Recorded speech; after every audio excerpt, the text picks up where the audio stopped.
Bardown Beauties with Jesse Pierce and Kirsten Kroll. Two hockey minds trapped in bodies that can't skate. They may have never laced them up, but they'll break it all down with sharp takes and plenty of laughs. This is Hockey Talk, the Beauties way. Hello, everybody. Bardown Beauties, episode 293. Jesse Pierce, Kirsten Kroll, your favorite hockey hosts. Good morning. Hi, how are you? Kirsten, what's going on, girl? You know what? There's a lot going on. We're full-fledged. It's feeling like it in the midst of hockey season. I wish the Wild weren't on this big of a road trip. Not only road trip, like what is it, 6-game road trip, but a lot of back-to-backs, which feels more than normal. And I just wish, we could sprinkle in some more home games because I'm kind of getting bored. Like, I'm trying to stay as busy as I can with fall stuff, but like, it's hockey season and I want to be at the rink. We get this weekend, right? We get back-to-backs this weekend again, but it is, and we'll talk More about that. back-to-backs. This condensed schedule is a whole thing. But yeah, I agree. I'm up north in International Falls. If you guys are watching, that's why I have a half-assed Mikko shrine behind me because my mom loves her some Mikko Koivu. So it is freezing up here. I woke up, it was 35 degrees, I think. No snow yet. Though. Yeah, no snow yet. So we're rocking and rolling. The kids don't have school today or tomorrow after MEA break because, who needs education, I guess. There was some hunting up here involved. MEA break. So they had Thursday, Friday off, and they get Monday, Tuesday off? And they get Monday, Tuesday off. Why? Well, we have conferences because they have conferences. Even though conferences today, which we're recording this on a Monday like we do, aren't until the afternoon. Like tomorrow they have conferences during the day. Like we have to go meet the kids' teachers at like 8. But today I don't think is an all-day thing. I believe it's just evenings. So I don't know. It makes no sense. That doesn't make any sense, no. But nonetheless, I love my children, and here we are. We did a lot of good outdoors things today. We enjoyed a little bit of fall. We watched some hockey. It was all good. I did get to watch, too, though, the Marcus Foligno calling to say goodnight to his teammates. He called Brock Faber, who knew right away what the gig was. Matt Boldy, who I love that Marcus calls him Matthew. Ryan Hartman, which answered in the most Ryan Hartman way. Jared Spurgeon answering with a "what's up" and asking Marcus how many beers he's had because he was like, "Why are you doing this?" Yeah. But I feel like we missed out. Like, who do you think you would have wanted Marcus to call? Like for me, I would have loved a Kirill, just for because Kirill has no idea about TikTok and has he would have just giggled, right? Like, does Kirill even have a phone? Yes, he has a phone. I don't know if Kirill has a phone. Like, why would you not call Kirill then? Like maybe he was the one that didn't answer. Boldy didn't answer right away, but then he did call him back. I think was the deal, if I recall correctly. I feel like he needed a Kirill. Obviously, I would have wanted a Jonas Brodin. I would wonder what him or Eki, like what their response would have been. Eki. He did call Eki? Did he? Yeah. Did he call Bogo? I thought he did. Hartman told him to call Bogo, but he didn't. But I kind of did want that because it was like, are they together? Or like, I would be curious as to, what Bogo. I bet that also you have to play that very safely, right? Like, do you give them kind of a heads up? Like, hey, we're recording something. Like, don't go off the wall. Or you just don't. Because Boldy and Hartman were together. Yes. Yeah. But they still didn't. Or yeah. I don't know. It's very funny. I loved it. That's the kind of content I want. Give it to me all season long.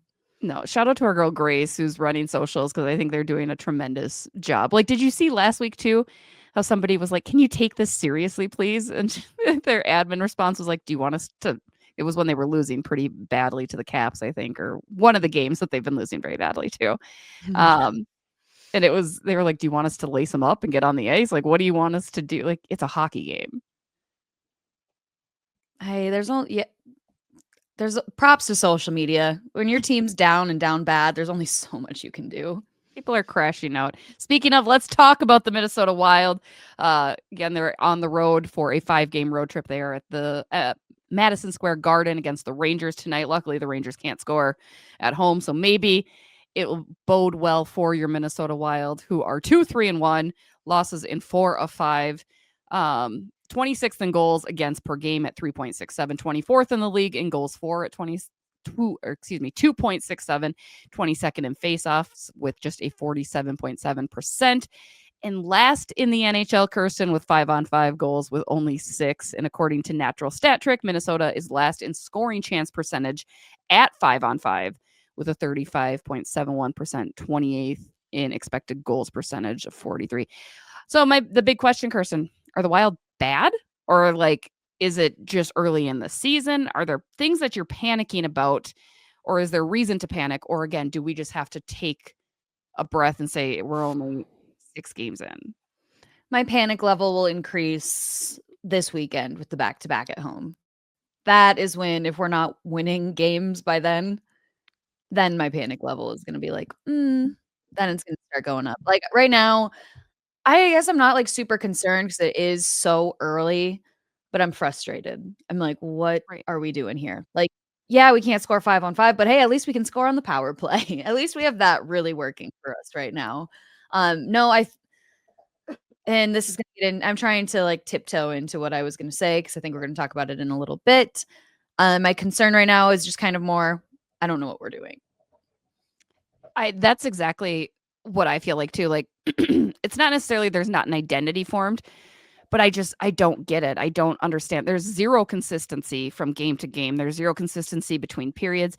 And the bigger issue is beyond just the lack of 5-on-5 scoring chances, where you had 2 straight games in Washington and Philly where it's a total of 32 shots, which is not great. Like, at least in the earlier games when they were just scoring power play goals, they were putting 35 shots on net, and your high danger shots and your opportunities were there. Where the last 2 games against 2 teams that they're fine. I mean, the Caps are fine and Philadelphia's fine, but they're not great. Like, they shouldn't be. They're not that defensively structured where they should be shutting you down.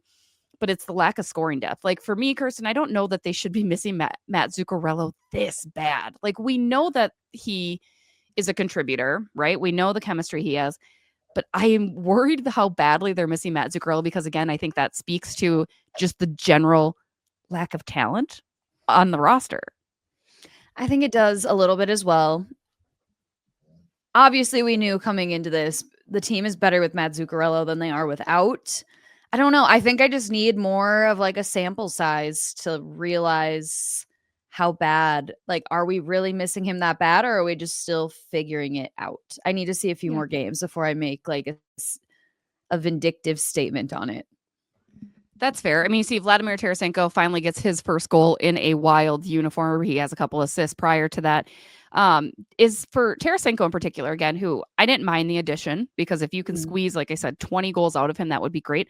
But now I'm getting a little worried that you're not even going to get that production from him. He just hasn't done a heck of a whole lot out there. Now, granted, it's a new team, it's new faces. So that being said, one,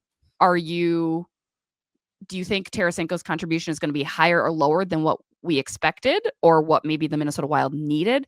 And what is your patience level for him in particular? Because he is this new guy that, as you just alluded to, is still trying to kind of figure it out with this team, which is hard because they don't get the practice time, because there's so many games right now in this shortened, condensed time, that they're probably not being able to work on some of the systems and find some of that chemistry that maybe you would have in a regular season.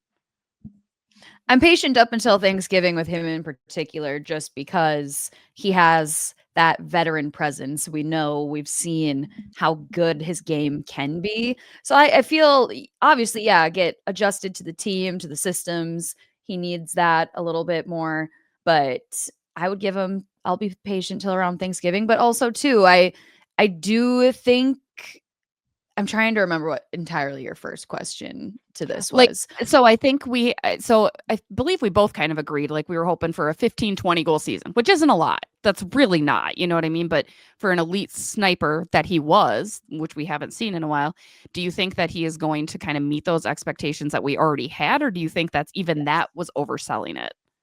No, I think he will definitely meet the expectations that we had. Like, maybe it's just, like, a little bit slower to get going, but to be fair, the entire team has looked slower to get going for the most part.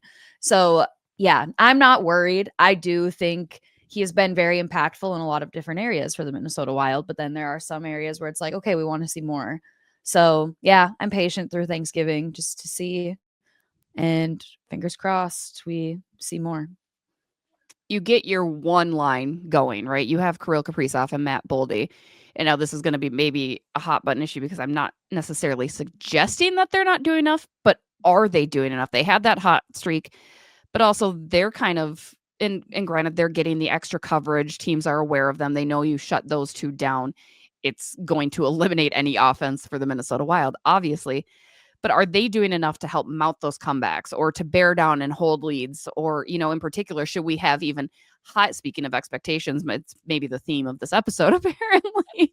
Are we getting enough from them in other instances too, not just in the power plays of the game? Are we getting enough from them in those moments where they need to help lead the team to a comeback, or where they need to help lead the team? Do you think that they're doing their role in that respect?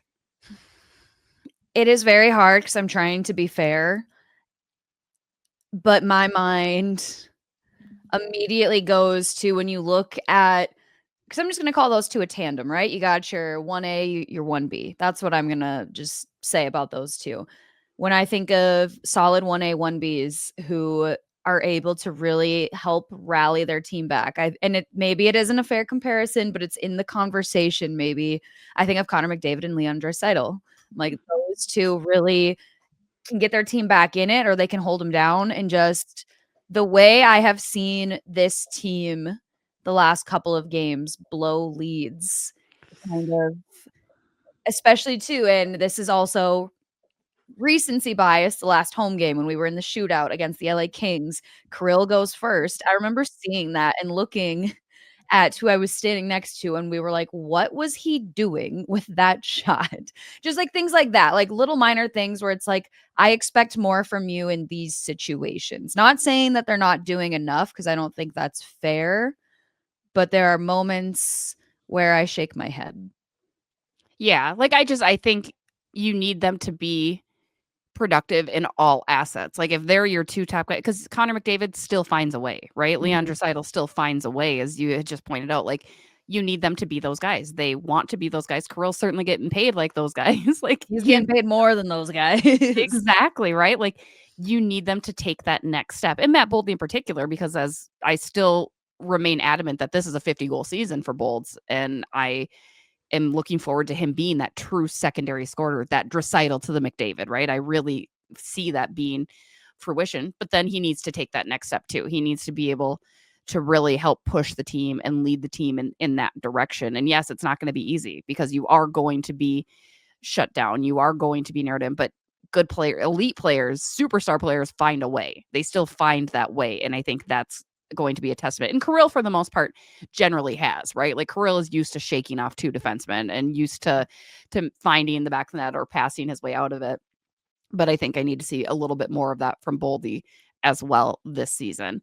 That being said, the lack of shots the past two games, as I mentioned, 31 in 2 games is terrible. They need to stop just looking for the perfect pass. Like they're going back to the pretty plays. They're going back to, oh, well, I'm just going to try to find the right pass here and he's going to pass it. And we're going to take 4 freaking passes before we take an actual shot. Like I despise the shoot when you hear it in the crowd. I really do, because it's not always as simple as that. But for whatever reason, Kirsten, in 5-on-5 situations in particular, because I asked John Hines this, I said, what's changing? Because on the power play, they're quick to shoot, right? They are so quick to put that puck on net, get that puck low. And for whatever reason, they're not doing that. They're not playing north to south. They're not getting the pucks low. And then when they do get them low, you have nobody there at the net front. Like, how do you change that? How do we get the guys to buy into that mentality when they're at even strength too? I don't know. I really do not have an answer to that. I don't know. I think maybe they're just trying to do too much and they just need to simplify it. Exactly. I 100% agree, right? That's all I can think. Just they're trying to do too much. Just play simple hockey. You don't have to be pretty. You don't have to be. I mean, you just need to get the puck on net. Get pucks deep. Get pucks. That's honestly, I paused when you first asked me, because the first thing that came to my mind was get pucks deep, bodies to the net. That's all. It's a simple game. It's a simple game. That's all you have to do. So that was going to be my answer. It's true. Like I think you always hear coaches, not just Hines, but other coaches in general, like, is simplify your game. Just that's all you got to do. It's not easy. I understand that, because you're going against other elite talent. This is the National Hockey League. This isn't some men's league, right? Like I get that, but my goodness, boys, like you got to just sometimes send the puck to the net. That's all you got to do. Jules Eriksson, you know he's down there. He'll always be there. He's there. He'll bury it in. Marco Rossi does a great job with some net front presence, but there's sometimes a lack of that. Switching down to the blue line now, Kirsten. Mm-hmm. I talked about it last week. My concerns kind of remain. There just seems to be structural problems within the defense. Like, I'm not saying necessarily it's players, but structurally the defense is kind of all over the place. Now, Zach Bogosian is day-to-day. Again, we're recording this on a Monday. I believe he might slot in against the Rangers Snakes. It sounds like Jiricek was getting bagged at MSG this morning. But I can't figure out what's going on with the defense. It's not like they're terrible, but they're just not as structurally sound, not as structurally shut down. And again, going back to the lack of shots offensively for the Wild, they're allowing a ton of shots on the goaltenders this year. Yeah, they have not been making Gus or Wallsted's jobs very easy. And especially, I'm sorry, I keep referring to the LA game because it's the last stretch that I really got to watch close up. But just even seeing some of just the broken plays right in front of the goaltender, it was frustrating. Like some just one was like a bad screen with then followed up by a bad bounce that just slots right back into the back of the net. But it frustrates me to no end as of right now in this moment when we are recording. It's uncharacteristic. Again, like it just seems uncharacteristic of the Brodins, of the Spurgeons, of the Middletons, of the Fabers, and Z Williams out there learning his way. But there seems to be too many and too frequent defensive lapses and breakdowns. And luckily for the Minnesota Wild, though, switching gears, they're getting good goaltending. Like, you're not just getting it from Philip Gustafsson. I want to talk about Jesper Velstad too. We had questions coming in, but yeah, he's been solid. He has been solid. I've been very impressed with him. He's been looking good. I think whatever happened last season where he really struggled, I think he really did what he needed to for a mental reset, and he came back in and he's looking pretty sharp right now. He's seeing the puck. He's moving well. And he's seeing a lot of puck. The defense, unfortunately, is allowing that. But I think we talked about it in a few episodes. It's good to have two goalies. You can have a good goaltending tandem. No, it's fantastic. It's what we wanted. This is what we were preparing for 2 seasons. We're finally getting to see Jesper up here on a nightly basis, and I'm pleased. I'm hoping it continues to upward trajectory. Well, that's just it. I mean, for better or for worse, you have the back-to-backs that you're going to see Jesper. You have to be having him in net way more frequently than maybe you would have, but I think that's a good thing. And I hope he gets, even without the back-to-backs, you start playing them a little bit more equally as well. Do you think that's a possibility? We had talked about heading into the season, he was going to be that very sure thing backup, right? He was going to be that capable backup and Gus was going to do it. But with the way that he's playing, do you think it would be wise? Because you're seeing the NHL as a whole, I think, Kirsten, start to utilize the goaltending tandem. You look at what happened with Connor Hellebuyck when he played 80% of the games last year, and then he's dead come playoffs. So you have to have a good tandem.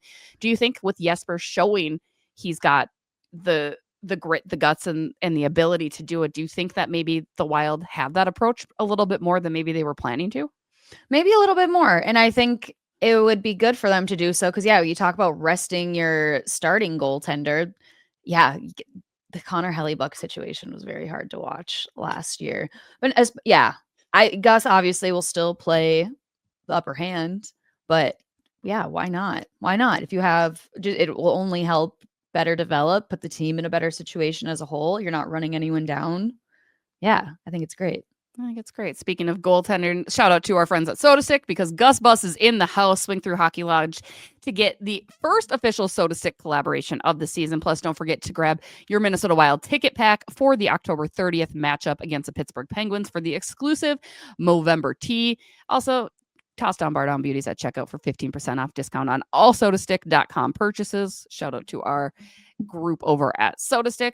Switch gears. Let's look at the NHL, Kirsten, in general. The Colorado Avalanche, who we could say had kind of a down year last year, right? Like they just didn't look themselves. Currently, they are 5-0-1. They are back to 5-on-5 dominance. Is this an October mirage, do you think? Or are they built better than even the cup winning squad they had in 2022? I mean, they've got a +11 goal differential so far. Like the Avs, They are wholly back, baby. I don't know. We thought they were built different in the playoffs last year, and I don't know.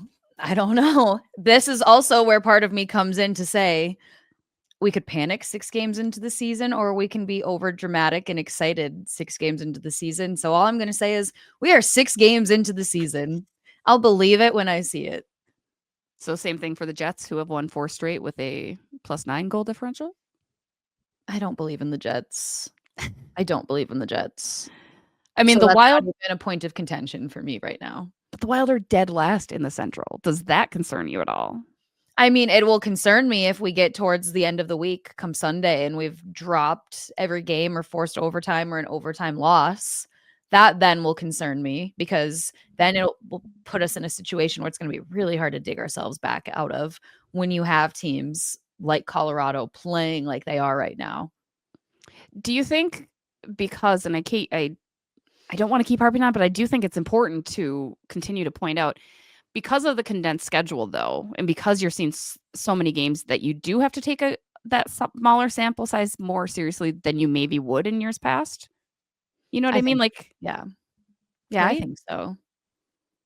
Like it just feels different. Like it's just cruising by because again, and the reason for those of you that aren't aware or don't understand, the reason that the schedule is so condensed and there's so many back-to-backs is because they are trying to jam in all of these games before you have a month off for the Olympic break, which is going to be great, but it feels different. Like it feels kind of rushed and you're turning around and you're flying out to Dallas and then you're going to Washington. I mean, this is 3 games in 4 days for the Minnesota Wild coming up here tonight on the East Coast.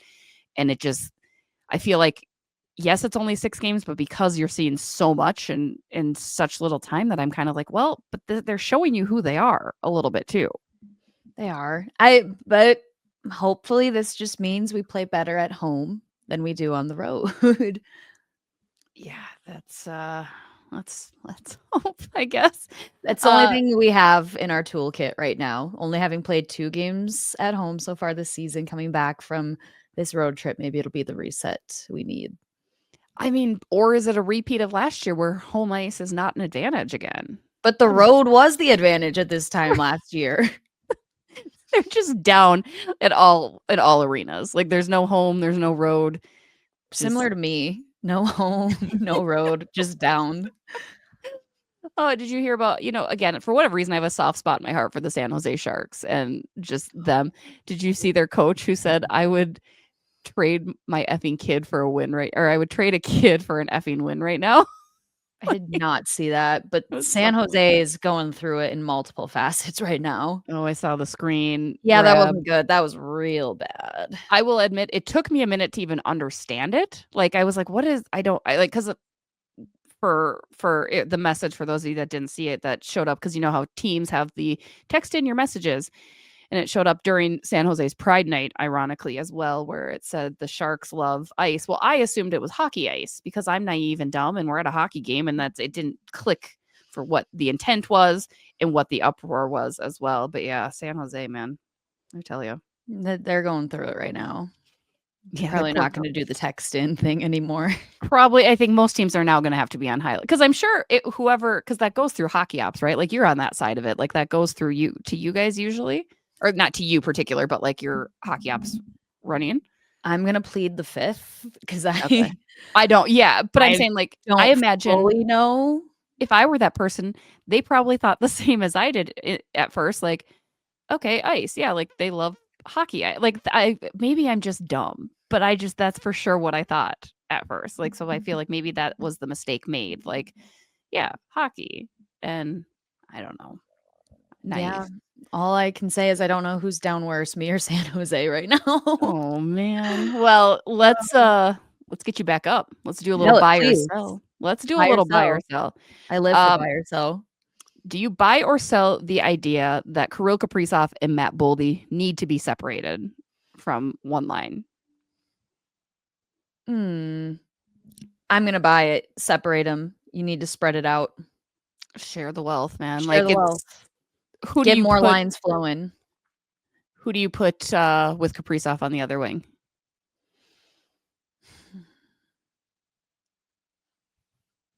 This is a big question right now for me.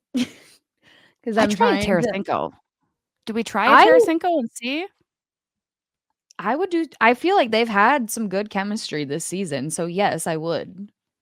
And we know what Kirill's capable of bringing out of other players. You know what I mean? Like he can get that next level. So maybe I feel like you try a Tarasenko and see what happens. I mean, we saw Zuccarello kind of have a resurgence when he played with Kirill. That Right. Russian connection now with Tarasenko. I mean, I say why not? Next, do you buy or sell that this current slump could actually help the Minnesota Wild in the long run? I'm buying it because if you're gonna have struggles, having struggles early on is the way to do it, to figure it out early because you don't want to figure it out later in the season. A little early adversity doesn't hurt anybody, right? Like a little, it's tough because we had talked about if this team gets off as hot as they did last year, then they'll be sitting pretty. Well, newsflash, they're not getting off to a hot start like they did last year. Not as great. Ooh, this one I really pat on my back. I liked this one. Buy or sell, the condensed schedule will hurt the Olympics. And I mean that by way of injury. I'm just getting trauma from Four Nations when every player came back hurt and beat up. Yes. Like that's the thing. I think you're going to lose player because they're playing so many games and the rest and recovery time's not there. I'm worried you're not going to have the right players available come the Olympic time. I worry about that as well. Like this condensed schedule is going to do a number on players' bodies because, yeah, you don't have that recovery time and you're going to just get worn down. And if you are battling a minor injury, it's just going to get worse. And then, yeah, I mean, then as you mentioned, from Four Nations coming back from that and going into play. And so those players that are playing in the Olympics, which again, I'm so excited for. I love that you have the NHL players once again being utilized in that best on best. But there's the injuries and there's the no rest. Like you have guys that'll be able to take a month off. And then you've got guys like Matt Boldy and Brock Faber who are going, and Philip Gustafsson and a bunch of the Swedes who not only are going to put themselves at risk of injury, but don't get to have that month of or even a week of rest, right? No, that's going to be tough. Buy or sell the idea that Liam Ogren stays in Iowa for the rest of the month of October. I'm buying it. I don't want to buy it. I'm frustrated by it, but I'm going to buy it. Do you think that this is kind of the end of the Ogren experience a little bit? You know, like they clearly aren't sold on the kid. And it just seemed like Ben Jones, he's a center. So sure, that is maybe helpful. But I just kind of feels like Liam's either going to be moved or, yeah, he's just not the NHL player they want him to be. I mean, I'm hoping that's not the case because I still just don't believe he's had that fair of an opportunity. I mean, he's had his opportunities, yes, but I don't, especially this early in the season, I don't think he's had as fair of a shot. No, I don't, and which I will never, ever understand. Like, why are we not trying things? And again, probably goes back to the condensed schedule. That's the other theme for this episode. Because I wonder, like, you have to be so ready. If the Wild weren't slumping, I bet you John Hines is trying more things, right? He's trying different wingers out at different positions, or he's not as nervous about it. But right now, he's in kind of win now desperation mode. You have to stop the bleeding. You have to get a victory. You have to be playing better. And there are so many facets of the Minnesota Wild that aren't working, that putting a young kid into your lineup, I think, is probably something that he's like so extra nervous to do. But at the same time, what do you have to lose? Like, you're not getting that production from Tarasenko or from Trennan or from Folino or from Marcus Johansson. Like, what do you have to lose too? So I don't know. I don't know either. But this is what I was worried about, that we're going to play older players over our young guys and not see much from our young guys. Yeah. I feel we are forever bound to be a team of vets and no young guns. Speaking of vets, our final buy or sell of this week's episode. Do you buy or sell the idea that Marcus Foligno needs to get back to a more physical presence? Buy. I love a physical moose. I'm buying it. Let's see him slinging bodies around. It feels like he's just back. The dude scores a goal and all of a sudden he is only a goal scorer and not so much of the big heavy hitter, right? Like, is that just me? Have I noticed that he's more absent in that manner? No, I don't think so. But yeah, I want to see feisty Moose back out there. especially when you're losing a game, man. Like, We get need at it. it. We need it. We've been missing it. We've been missing it. I want to see a more feisty Marcus Foligno for sure. And I want him to call Kirill Kaprizov and say goodnight next time. You know what? I want him to call me and say goodnight just because, like, listening to those calls, I was like, this is soothing. Like, hey, Yeah. man, just want to tell you good night. And, like, I love goodnight phone calls. Like, yes, please let me know, like, you want me to sleep well tonight. I had somebody tweet at me. He's like, now my wife wants a call from him too. So I feel like there were plenty of females that were like, oh, yeah, can you give me a call? It's too funny. Yeah, we will see. Let us know what you're buying or selling this week for your Minnesota Wild. That's going to do it for this week's episode. As always, shout out to Soda Stick, shout out to Score North. Don't forget to check out all the other Score North content, Judd's Hockey Show within the hockey division, plus Vikings, Timberwolves, all the good stuff. I also want to give out one shout out to the man at the bowling alley up here in International Falls, who is a big Bardown Beauties listener. So I'm sorry I did not catch your name, but I thought that was really cool. I was like, wow, makes it all the way up here, huh? Like he was like, I wanted to ask if the Bardown Beauties, I like your guys' episodes. And I said, thank you. And shout out to them at the bowling alley. They were great. I'm obsessed. This was like my mini donut man experience, right? in Rochester over the summer. What's your mini donut man experience before we go? Now we have to hear it. Well, I've said this. I was at the Olmsted County Fair and I went to go get mini donuts before I left. And the guy working just said Bardown Beauties. And I was like, and then me excited, I was like, you listen? And he goes, yeah. So I was like, sick. This made my day. It does, right? Like, I'm like, wow, good for us. I didn't know they had streaming up here. I'm just kidding. I love you, International Falls. You guys are great. Yeah, we will be back next week. We got more games this week, previews, breakdowns, all that good stuff. And we'll talk to you later. Bye.